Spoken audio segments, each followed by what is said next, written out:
13ஆம் தேதி சொல்லியாச்சு. அது அன்னைக்கு ஈவினிங்கே எல்லாருக்கும் தகவல் வந்தாச்சு. நியூஸ்ல பார்த்துட்டாங்க. ஆமா. சோ எவ்ரிபடி ஸ்டாப்டு தேர் வொர்க். அப்ப ஒரு உச்ச நீதிமன்றம் இதுல தலையிட்டு சிபிஐக்கு இந்த வழக்க இந்த விசாரணையை ஹேண்ட் ஓவர் பண்ணியாச்சு. அதுக்கப்புறம் அந்த சிபிஐ ஒழுங்கா விசாரணை பண்ணுதான்னு சொல்லி அதை கண்காணிக்க விஜய் தரப்பு கேட்டுக்கிற மாதிரி ஒரு ரிட்டையர்ட் சுப்ரீம் கோர்ட் ஜட்ஜி தலைமையில 3 பேர் கொண்ட குழுவை போட்டிருக்காங்க. So they are at to start their work.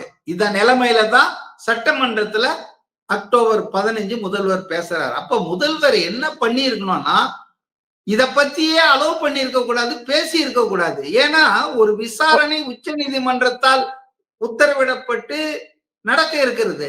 அதை எப்படி ஒரு ப்ரீஎம்டிவா வந்து விசாரணைக்கு உள்ள ஒரு விஷயத்த அதே தப்பதான் பண்ணாங்க. ஐஏஎஸ் அதிகாரி அமுதாவும் ADGP law and order Davidson Devasahayam பண்ண அதே தப்பத்தான் இவர் முதல்வர் சட்டமன்றத்துல பண்ணாரு.